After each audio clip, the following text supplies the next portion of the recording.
eu ressuscito. Em nome de Jesus. Glória a Deus. Amém. Glórias ao Senhor. Está sendo uma bênção aí, né, meus irmãos? Você está ouvindo Deus falar de uma forma poderosa aí com você. Aleluias. E Ele vai continuar falando. Eu tenho aqui um texto grande para estar lendo com você. Eu queria que você acompanhasse, abrisse aí a sua Bíblia no capítulo 13 de Marcos. Tira o efeito. No capítulo 13 de Marcos, ou os retornos que está meio alto aqui. No capítulo 13 de Marcos. Então, quero que você acompanhe comigo. Eu tenho aí dei como um tema os sinais dos fins dos tempos para a segunda volta de Jesus.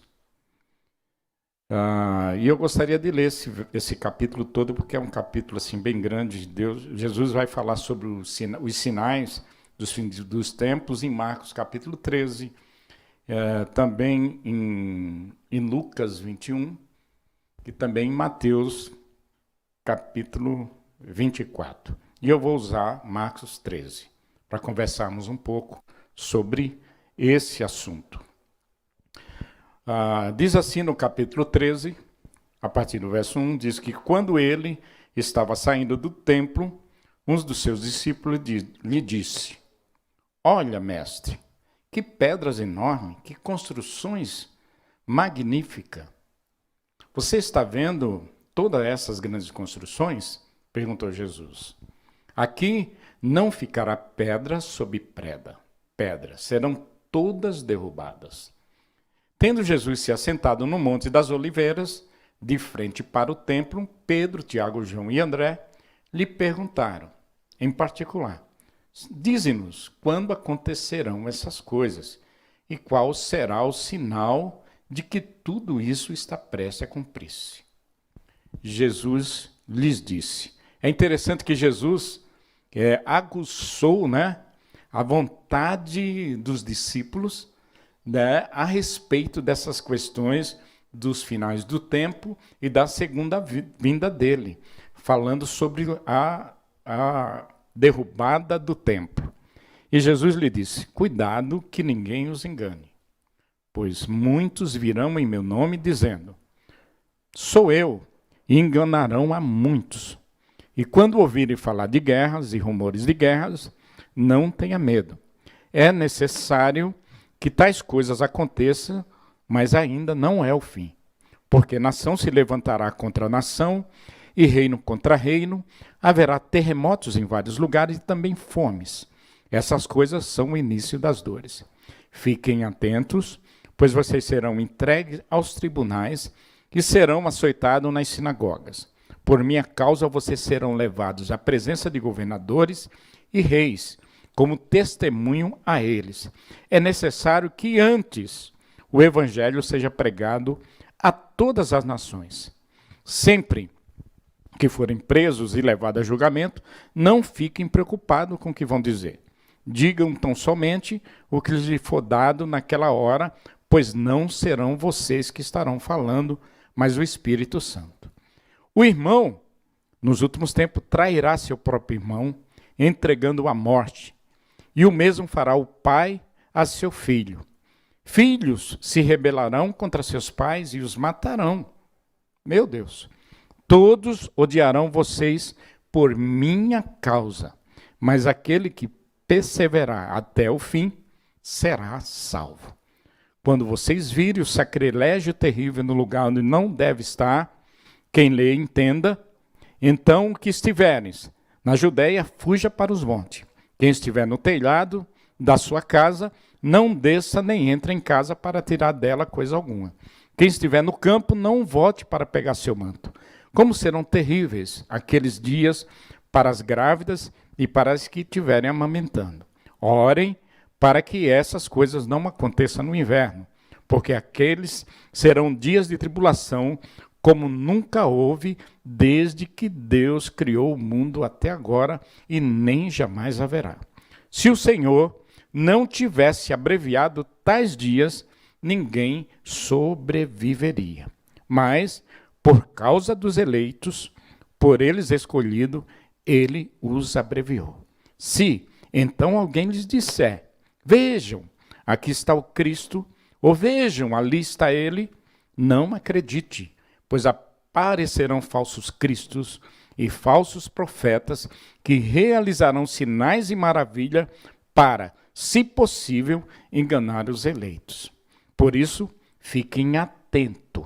E Jesus diz, avisei-os de tudo antecipadamente. Mas aqueles dias, após aquela tribulação, o sol escurecerá, e a lua não dará a sua luz, as estrelas cairão do céu, e os poderes celestes serão abalados. Então se verá o Filho do Homem vindo nas nuvens com grande poder e glória, e ele enviará os seus anjos e reunirá os seus eleitos dos quatro ventos dos confins da terra até os confins do céu. Aprendam essa lição da figueira. Quando seus ramos se renovam e suas folhas começam a brotar, vocês sabem que o verão está próximo. Só até aqui. Aleluias. É interessante esse negócio de sinais a respeito de algum acontecimento futuro. Quando vocês estão em casa, que começa a aparecer aqueles besourinhos, aqueles siriris, que chegam nas luzes e fica aquele monte voando, a maioria das pessoas diz assim, vai chover. Quando eles começam aquele montão, vai chover, está vindo chuva por aí. Então Jesus fala a respeito dos sinais, fala, quando vocês virem esses sinais, então está se aproximando a questão da minha vinda, diz o Senhor. Então, é bem interessante que esses sinais, nos nossos tempos, está próximo de nós. Eu estava lendo um texto que vocês já conhecem, 2 Crônicas, capítulo 7, o 14 você já conhece, mas o 13? O 13 diz assim, ó, se eu fechar o céu para que não chova, onde é que teve seca esses dias, meus irmãos? Lá no sul diz que está tendo uma seca muito grande, olha, bem próximo de nós. Aí diz assim, ou mandar que os gafanhotos devorem o país. Onde é que teve gafanhoto, irmãos? Aqui no nosso país, esses dias próximos. E sobre o meu povo enviar uma praga, e a praga está aí. Né? Pestes, etc, etc. Estamos aí lutando contra ela, já vai aproximadamente para 100 dias. Então, os sinais estão batendo à nossa porta. Sabe?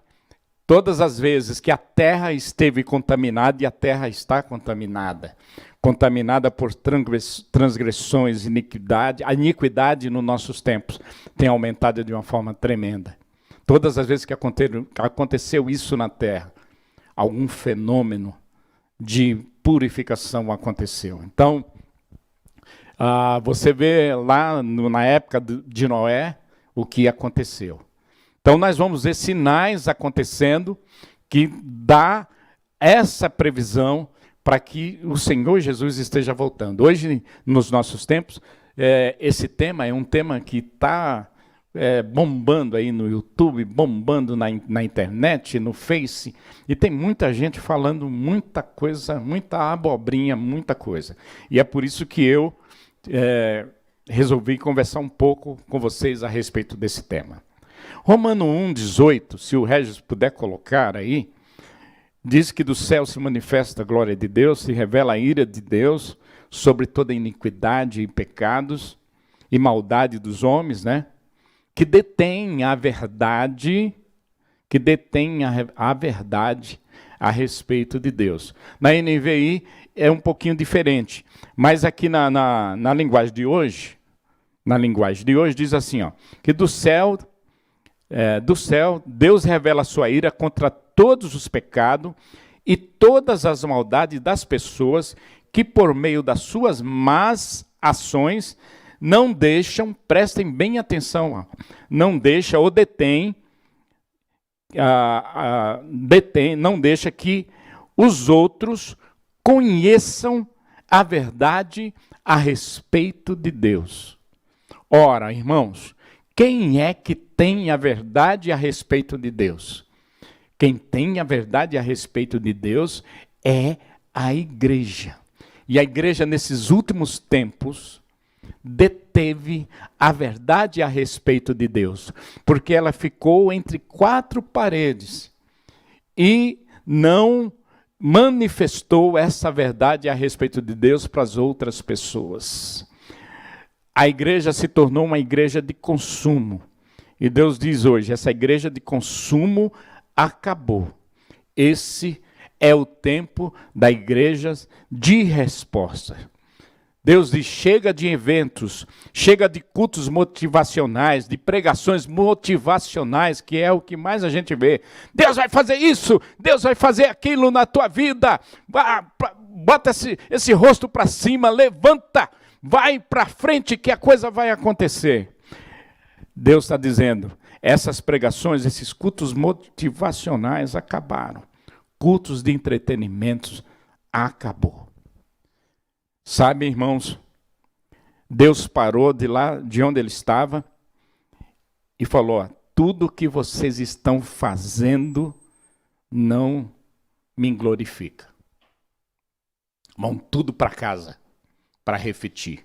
Refletir um pouco, pensar um pouco, me buscar mais e voltar diferente. Pensa que tudo que a igreja estava fazendo, Deus falou, não quero. Vão tudo para casa, vão viver um tempo comigo e voltem diferente. Deus está movendo, sabe, se movendo nesse momento, finalizando uma era, trazendo algo novo para esses fins dos nossos tempos. E esse algo novo tem a ver com a segunda vinda de Jesus. O meu tema, como eu disse, é os sinais dos fins dos tempos para a volta de Jesus. E o meu título é, não sei se o Régio colocou aí, tão perto, tão perto, tão perto. Queria que você ficasse com essa palavra aí martelando na sua cabeça. Tão perto, tão perto, tão perto. Lá no final, você vai entender o que quer dizer esse tão perto, tão perto. Existem pelo menos 18 sinais a respeito que mostram o que é o gatilho para a segunda vinda de Jesus. E eu vou falar eles aqui bem rapidamente, para que você possa conhecê-los. Pastor, quando eu estiver aí próximo de eu terminar, você faz assim para mim ir correndo, tá bom? Então, o primeiro sinal é o surgimento de falsos cristos. Ah, pastor, falsos cristos? Tem por aí, eu não ouvi falar não, mas tem muitos por aí. Tem muitas personalidades sendo seguidas por multidões, sendo endeusadas e aceitam isso. O cara se torna um pastor, ou um presbítero, ou um apóstolo, e a coisa começa a acontecer na igreja dele, as pessoas começam a procurar ele de um jeito tremendo, e ele vai aceitando aquilo, multidões começam a vir, multidões começam a vir, e ele vai aceitando aquilo, daqui um pouco as multidões já estão não chamando ele de Cristo, mas igualando ele a Jesus Cristo, e ele aceita aquilo. E ele aceita que seja chamado ou seja como uma personalidade ou como o Senhor Jesus. Então tem muitos falsos cristos por aí. É só hoje você ligar a TV que você vai encontrar um monte por aí. Depois ele fala de guerras, e eu vou falar desses 4 de uma vez só, de guerras, fomes, epidemia, terremotos. Só Lucas fala de epidemias, os outros falam de pestes e praga. Lucas fala de epidemia porque ele era um médico, então ele já usou o termo mais técnico a respeito da epidemia. Guerras, fomes. Ora, um dia eu estava falando a respeito disso e alguém falou assim, pastor, mas essas coisas sempre aconteceram no mundo. É verdade. Guerras, principalmente, né? Você abre a Bíblia, você vai ver um monte de guerras lá. Mas, conforme as estatísticas dos primeiros séculos para os nossos próximos séculos, por exemplo, do século XVI para o século XX, no século XVI, as guerras matavam aproximadamente 0,32% da população mundial. Hoje, no século XX, hoje nós estamos no XXI, não tem a estatística ainda, mas no século XX já chegava a 4,32% da população mundial, o que a guerra tem feito em questão de mortes. Imagina agora. Fome. A fome também tem crescido. Todas essas coisas que eu tenho falado aqui têm crescido dos primeiros tempos para os nossos tempos atuais. Hoje, por exemplo, a fome já alcança aproximadamente 1 bilhão de pessoas no nosso mundo. E é interessante que a Bíblia, quando fala, ela não fala de uma coisa generalizada, mas ela fala em vários lugares. Então, não são em todos os lugares, são em vários lugares. A epidemia sempre aconteceu, mas tem 3 que marcam a história, né? A peste negra, que aconteceu em 1800 e qualquer coisa, que matou muita gente, aproximadamente quase 500 milhões de pessoas, um negócio aproximadamente é isso, e durou 9 anos. Né? A duração dela foi 9 anos, muito, muito longa. Depois a gripe espanhola, que matou aproximadamente 50 milhões de pessoas e durou 2 anos. E agora nós estamos vivendo aí a nova epidemia, que é o coronavírus, que está causando uma desordem no mundo. E essa epidemia, além de causar danos e mortes e doença, que ela causa também problemas econômicos, uma confusão, né, entre as pessoas que dirigem os países e o mundo. Aqui no nosso país, então, se você ligar a televisão ou ver a internet, você vê que os políticos aqui não se entendem de como tratar esse negócio. Então, é um querendo derrubar o outro. E já chega aproximadamente a 500 mil mortes, aproximadamente. Também não sabemos quanto tempo vai durar. Pode ser que seja bem rápido. Terremoto. Hoje a gente vê terremotos acontecendo em vários lugares. Tsunamis. Só Lucas fala a respeito dessa palavra técnica, né? No capítulo 21, 25, ele usa esse termo, tsunamis. Não tsunami, mas o mar descontrolado, né? Ele usa esse termo, que também tem aumentado nos nossos tempos, nos nossos séculos. E falsos profetas. Antes eu falei de pessoas que viram personalidades como se fosse o Cristo, né? Mas também um dos sinais é que muitos falsos profetas têm se levantado ao longo da história. E nesses tempos, muito mais, principalmente com a ascensão da mídia, né? Da mídia, isso tem aumentado muito. Por isso que eu sempre digo, você, principalmente agora, né, nesses tempos que nós estamos vivendo, nós vamos ter uma tendência de ir muito para a televisão. Muito para a televisão. E aí ver pregadores. E o que é que você está recebendo desses pregadores? Tome muito cuidado. Tem muita gente boa, e é verdade. A semana passada, na última pregação, eu citei 2 nomes aqui que você pode seguir, que são homens extremamente bíblicos. Vou citar mais um aqui. Por exemplo, se você quiser aprender mais sobre essa questão dos finais dos tempos, tem um pastor chamado Pastor Domingos Jardim, da Primeira Igreja Batista lá de Marília.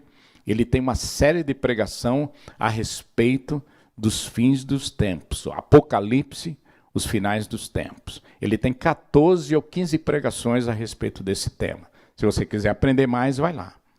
Um outro sinal é a multiplicação da iniquidade.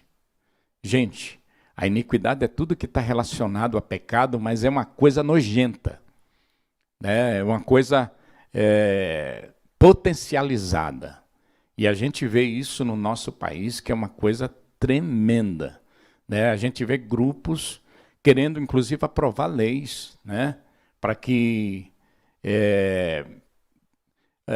até leis, olha, outro dia eu estava vendo um pastor falando, um pastor que foi senador, e ele falando assim, eles queriam aprovar a lei, por exemplo, do casamento homossexual, e você, não só o casamento homossexual, mas você ter, por exemplo, a possibilidade de escolher a sua forma de sexo que você quer ter. E eles estavam incluindo na lei ali que eu poderia escolher meu jeito, minha forma de sexo. E se eu deixasse esse texto lá, os pedófilos iam chegar e se fundamentar nesse texto para dizer eu posso ter sexo com criança, porque está dizendo que eu posso escolher o jeito ou a forma de sexo que eu quero. Então, é uma coisa assim terrível, né? A frieza espiritual nesses últimos tempos é um negócio tremendo. Você vê pessoas se afastando de Jesus, se afastando da igreja. Às vezes está na igreja, mas está frio, né? Então, 2 Timóteo 3, de 1 a 5, fala de tempos difíceis. E ele dá uma relação de coisas ali tremenda, que nos últimos tempos os homens serão avarentos, serão desobedientes aos pais. Ele dá uma relação de coisas, e isso também é um sinal dos nossos tempos, que são tempos realmente difíceis. Um outro sinal bem interessante, olha, é a formação do Estado de Israel, que nos anos 70 foi totalmente destruído pelo marechal romano Tito, e ele só voltou a ser Estado de novo em 1948. Isso é um sinal também da vinda de Jesus Cristo. E um outro sinal é a multiplicação do conhecimento. Gente, como se multiplica hoje o conhecimento? É um negócio tremendo. E os formatos das coisas, né? Hoje eu estou pregando aqui num celular. Olha que coisa tremenda. Antes eu tinha que trazer aqui pelo menos umas 5, 6 folhas. E antes do computador e antes da máquina de escrever, eu tinha que escrever ela e dava um calhamaço de papel aqui.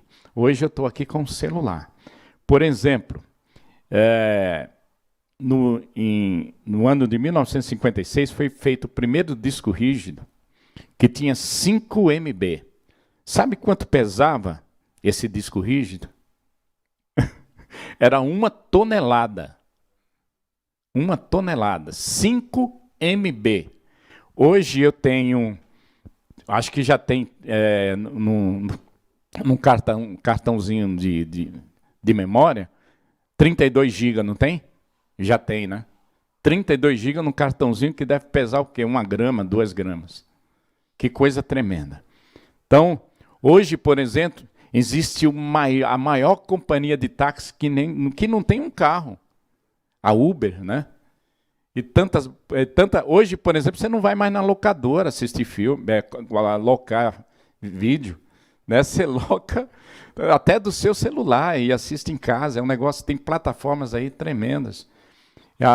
E esse tempo está mostrando uma outra coisa. Eu, por exemplo, Eu não tenho ido mais nos médicos.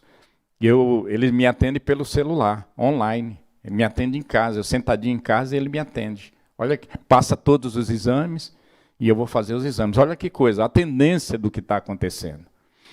Hoje, todas as igrejas estão na televisão. Antigamente era só algumas estavam. Hoje todas estão. Olha como está mudando, tem coisa mudando. Deus está fazendo a gente mudar para algumas outras coisas. Um outro sinal é a multiplicação da apostasia. Muitos apostatarão da fé.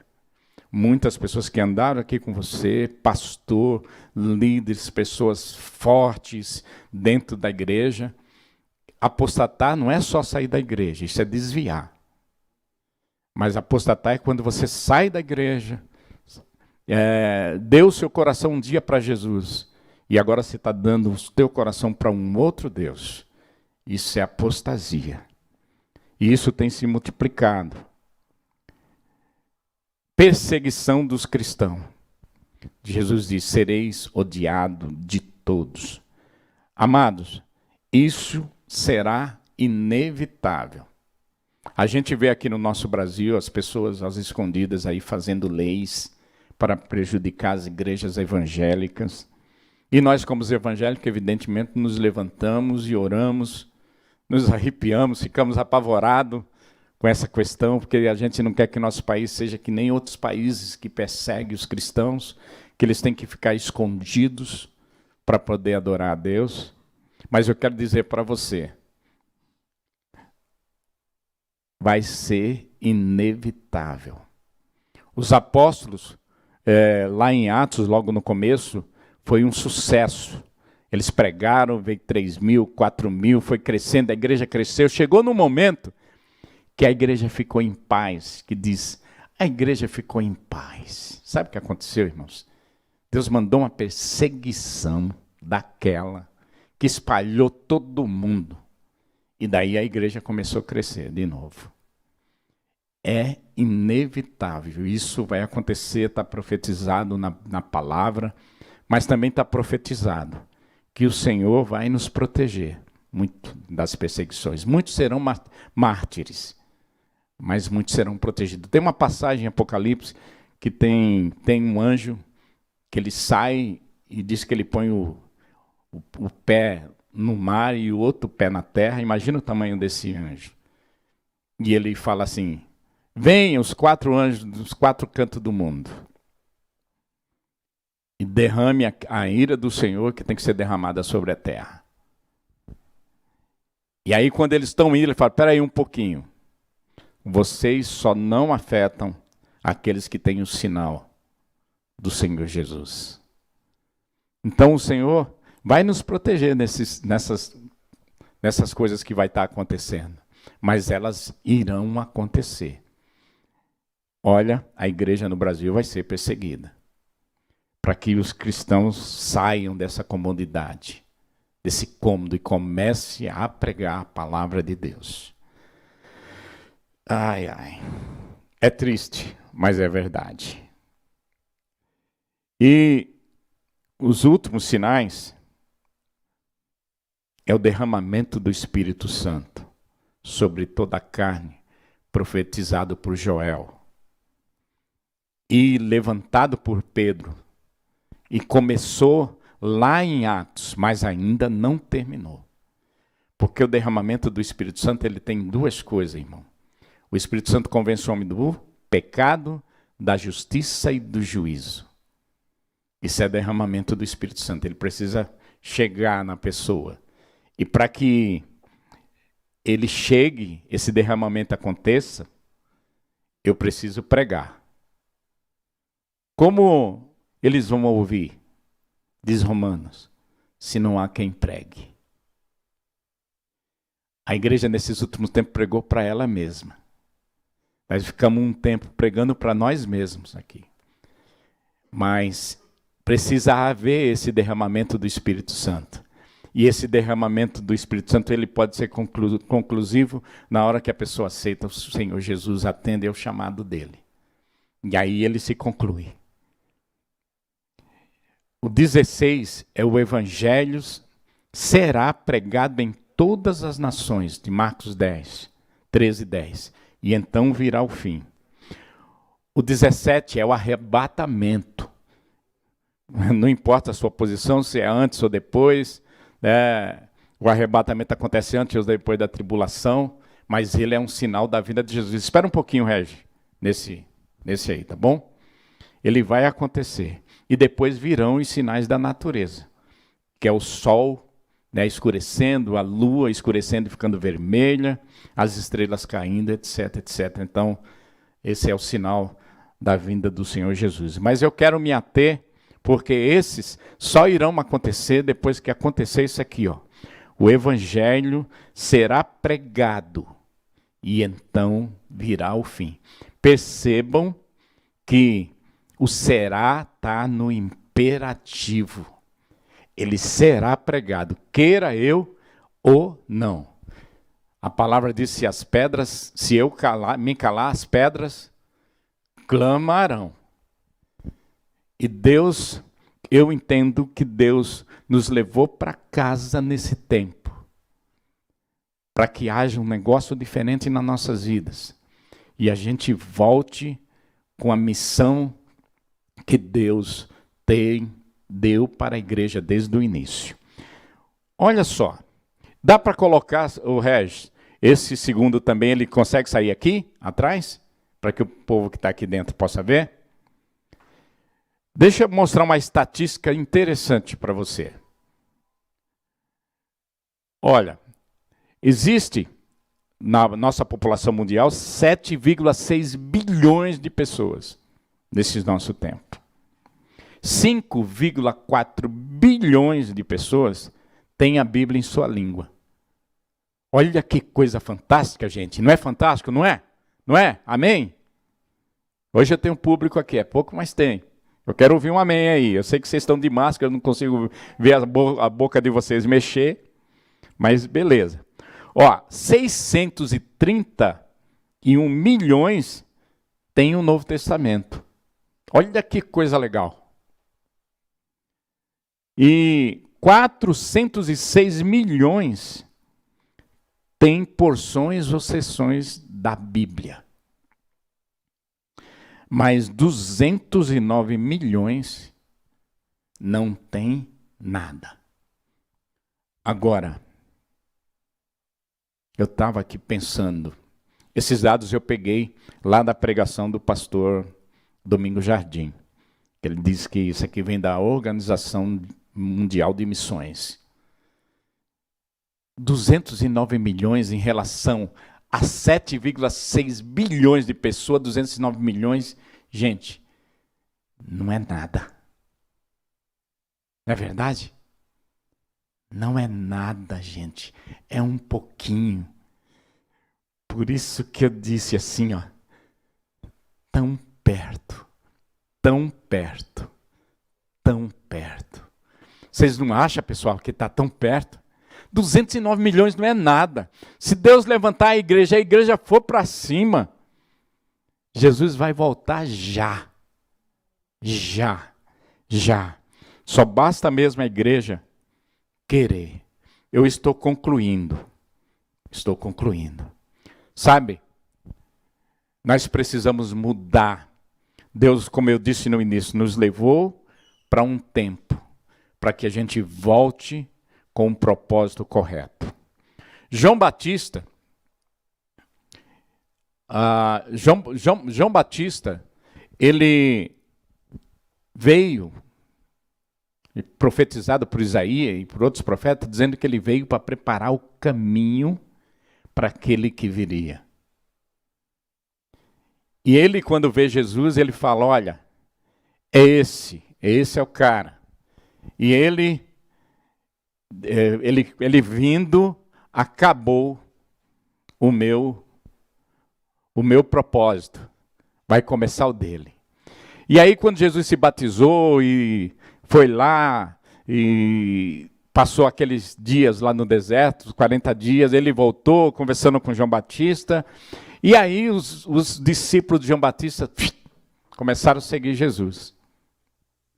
E eu fico pensando, se Jesus chegou e João Batista disse que o propósito dele terminaria ali. Ele só veio preparar o caminho e o caminho começou. Era tempo de João parar. E eu fico às vezes pensando, por que João não foi um discípulo de Jesus, um apóstolo de Jesus? Mas a palavra diz que ele continuou pregando, continuou fazendo aquilo. E o que ele estava fazendo antes, ele continuou batizando. Os discípulos dele, até com os discípulos de Jesus, tiveram uma confusão. Porque Jesus estava batizando e falou, não é nós que temos que batizar? Eles tinham que ter parado, João tinha que ter parado. E João não parou. E talvez por causa disso ele perdeu a cabeça. Nós precisamos parar, sabe? Parar e ir para o propósito de Deus. Se Deus olhou para a igreja e falou, para tudo que vocês estão fazendo, eu não estou gostando. Vão para casa todo mundo.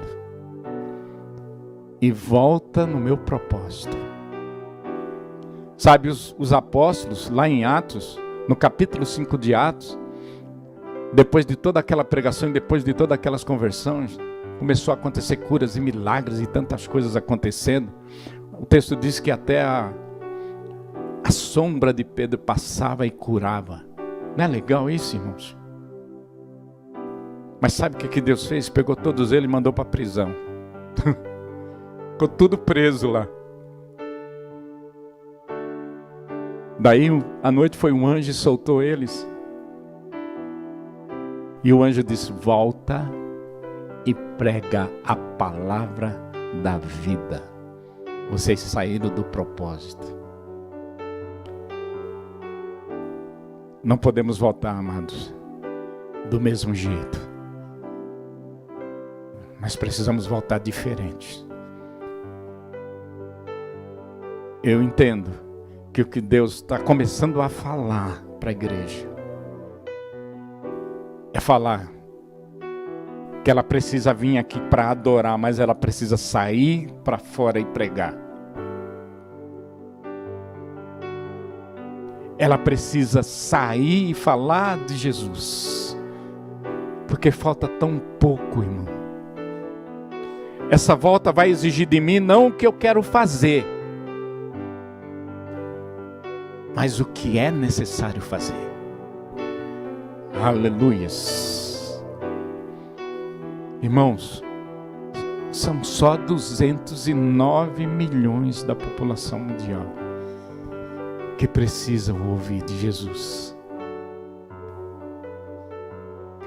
E ainda, agora, com as redes sociais, com a televisão, com o YouTube, com o Face, ainda vai ser mais fácil.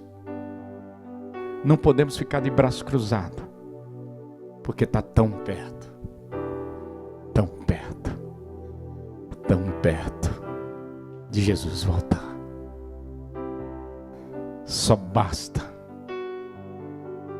a gente pregar, vir para o propósito de Deus. Pastor, eu fico preocupado com as igrejas. Com a nossa igreja que tem um DNA de missões. Nós vamos estar voltando agora, dia 19. 19. Estou meio confuso aí com as datas. E eu gostaria muito que você, igreja, voltasse com fogo assim no coração. Sabe, primeiro para adorar a Deus de uma forma poderosa. Da gente estar aqui se reunindo para adorar o Senhor. Agradecer. Mas voltar, sabe, com uma garra. Como dizia um amigo meu, com sangue nos olhos. Para que nós sejamos um instrumento de Deus para a segunda volta de Jesus. Gente, nós não temos mais nada para fazer, é pregar o Evangelho. Que nós queremos a volta de Jesus. Eu quero encerrar dizendo aqui, sabe? A igreja de prosperidade, prosperidade foi pregado muito no Antigo Testamento. Porque Deus precisava levantar uma nação e ele precisava fazer aquela nação ser rica, ser diferente das outras.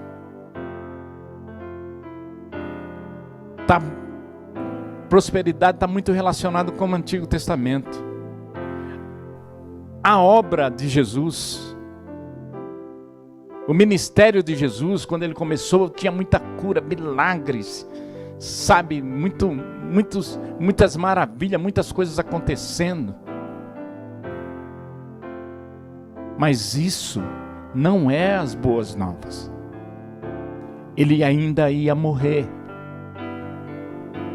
ia ressuscitar. E isso é as boas novas. As boas novas ele deu lá para os discípulos. Vão lá e fiquem em Jerusalém, porque eu vou mandar poder. E depois vocês vão pelo mundo pregar a palavra da vida. Essa é as boas novas. Eu estou dizendo aqui, sabe, Jesus lá no Novo Testamento não prometeu para que ninguém ia ficar rico. Não prometeu riqueza para ninguém. Aliás, do rico ele falou, vai lá e dá tudo para os pobres e me seguem. Mas ele falou assim, buscai primeiro o reino de Deus e toda a sua justiça, e todas as outras coisas vos serão acrescentadas. Deus vai cuidar de mim e de você, meu irmão. Se Ele quiser que você fique rico, você vai ficar, porque você tem um coração generoso para investir na obra do Senhor. Mas as boas novas é salvação. Se Ele quiser fazer milagre, Ele vai fazer. Se Ele quiser curar, Ele vai curar. Tem igrejas hoje que ficam ou lá no Antigo Testamento, na prosperidade, ou ficam na cura, ou ficam lá nas boas novas. Deus quer fazer as três coisas na sua vida, mas tudo tem que ter um equilíbrio. Mas o principal, a igreja foi fundada, foi formada para isso, para pregar o Evangelho. Quero que fique martelando na sua cabeça, tão perto, tão perto, tão perto, tão perto. Vamos orar. Senhor, nós te louvamos e glorificamos o teu nome. Tu és santo, santo, santo, santo, por trazer essa revelação à tua igreja nessa manhã. Espírito Santo, sensibiliza e toca corações. Toca os nossos corações, porque nós precisamos, como um exército, ir em frente e pregar o Evangelho para esse pouquinho de gente que tem no mundo, que ainda não tem a tua palavra, que ainda não te conhece, que ainda não te ouviu. Senhor Jesus, Maranata, Maranata, Maranata, vem. Diga aí, Maranata, Maranata, vem, Senhor Jesus. Maranata, Maranata, vem, Senhor Jesus.